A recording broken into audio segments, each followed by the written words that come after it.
بسم اللہ الرحمن الرحیم۔ السلام علیکم ناظرین۔ کثرت سے نیکی کرنے سے شرافت بڑھتی ہے اور لوگ ہمیشہ شکر گزار رہتے ہیں۔ انگور سے خشک میوہ یعنی کشمش بھی تیار کیا جاتا ہے اور یہ وہ پھل ہے جو سال بھر آسانی سے ملتا ہے اور انسانی صحت کے لیے فائدہ مند ہے۔ پیٹ کا درد ہو یا معدہ خراب ہو، گرم پانی میں 2 دانے کلونجی اور تھوڑا سا ہاضمے والا چورن ڈال کر پی جاؤ، درد ختم ہو جائے گا اور معدہ بھی ٹھیک ہونے لگ جائے گا۔ تمہاری خاموشی بہترین حکمت کا سادہ سا جواب ہے۔ وٹامن اے کی کمی کی وجہ سے جلد خاص طور پر خشک ہو جاتی ہے، گاجر کھانے سے یہ کمی دور ہو جاتی ہے۔ گلا بیٹھ جانے کی صورت میں نیم گرم پانی میں ہلکا سا نمک ملا کر غرارے کریں یا پھر تھوڑی سی ملٹھی چبا لیں۔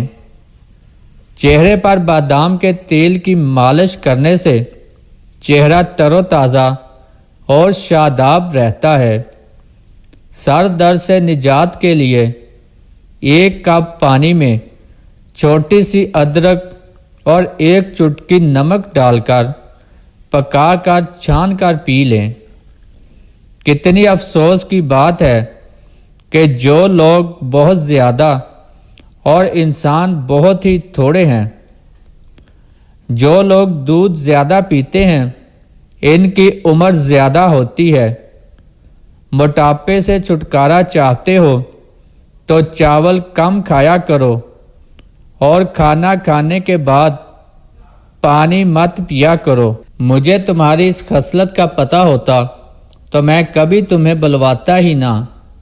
خیر، ابھی بھی دیر نہیں ہوئی، میں ابھی تمہاری واپسی کا ٹکٹ کراتا ہوں۔ اب میں مزید تم جیسی عورت کو اپنی زندگی میں نہیں رکھ سکتا۔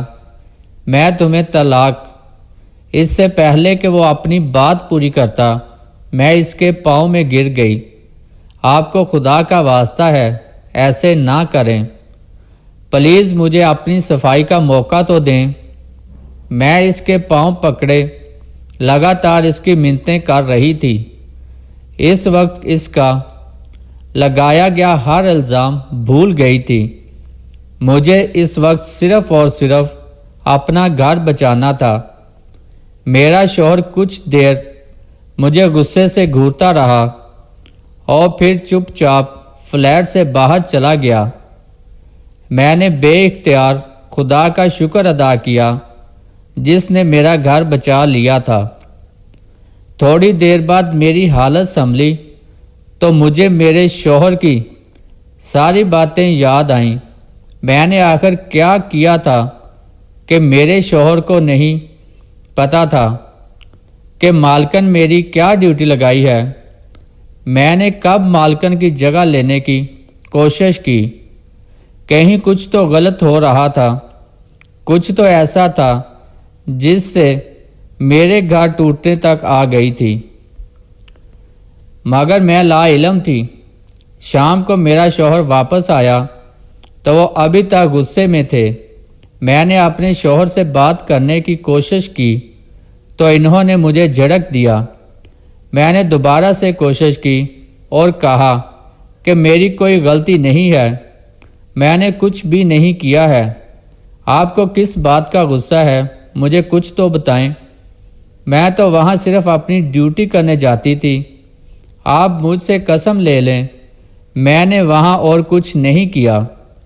میں لالچی نہیں ہوں، مجھ سے پیسے کی کوئی ہوس نہیں ہے، تو بس آپ کا ساتھ دینے کی کوشش کر رہی تھی۔ میں نے مالکن کو کوئی دھوکہ نہیں دیا۔ میرے شوہر نے کہا کہ بس ہو گیا تمہارا ڈرامہ، مجھے تمہاری کسی بات کا یقین نہیں ہے۔ میں نے تمہیں خود اپنی آنکھوں سے مالکن کے کپڑے پہن کر ان کے بیڈ پر سوتا دیکھا ہے۔ وہ تو شکر ہے کہ میں اس وقت اندر آ گیا، ورنہ جو تمہارے ساتھ ہوتا تم کسی کو منہ دکھانے لائق بھی نہ بچتی۔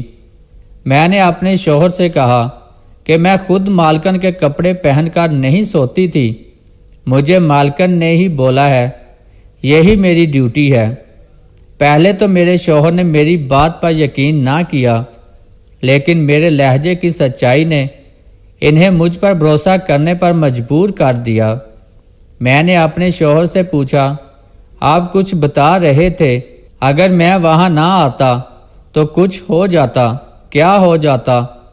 تو جو بات میرے شوہر نے مجھے بتائی، مجھے ایسے لگا کہ جیسے ساتوں آسمان ایک ساتھ ٹوٹ کر مجھ پر آ گرے ہوں، میرے پاؤں تلے سے کسی نے زمین کھینچ لی ہو۔ خیر پھر میں نے اور میرے شوہر نے مل کر ایک منصوبہ بنایا۔ اس کے تحت اگلے دن جب میں ڈیوٹی پر گئی تو میں نے کمرے میں کیمرہ لگا دیا تاکہ جان سکوں کہ مالکن میرے سونے کے بعد کیا کرتی ہے۔ اگلی صبح جب ہم نے ریکارڈنگ دیکھی تو میرے سر پر آسمان ٹوٹ پڑا۔ میرا نام سائقہ ہے، میری عمر 30 سال ہے۔ یہ اس وقت کی بات ہے جب میں اپنے ماں باپ کے ساتھ فیصل آباد میں رہائش پذیر تھی۔ جس وقت کا یہ واقعہ ہے، اس وقت میری عمر 24 برس تھی۔ میرے گھر والے ان دنوں میرا رشتہ ڈھونڈ رہے تھے۔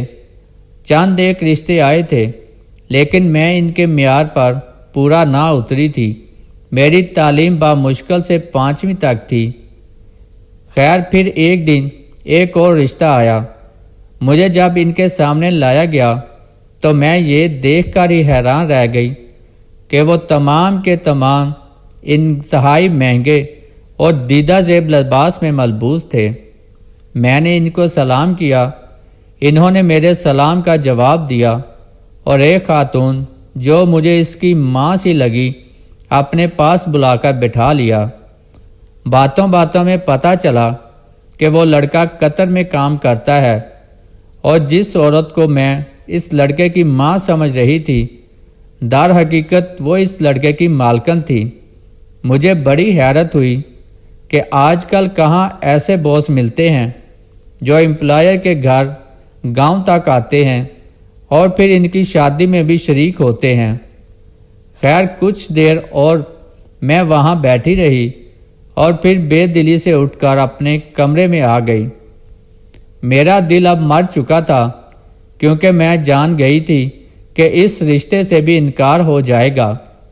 وہ لوگ کیوں مجھ جیسی معمولی اور ان پڑھ لڑکی کو اپنے پڑھے لکھے قابل اور قطر میں نوکری کرنے والے بھائی اور بیٹے کے لیے قبول کریں گے؟ لیکن میری حیرت کی انتہا نہ رہی جب میری بہن نے مجھے آ کر بتایا کہ آپی ان لوگوں نے ہاں کر دی ہے۔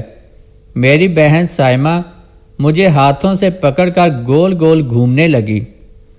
اسے کچھ زیادہ ہی خوشی ہو رہی تھی۔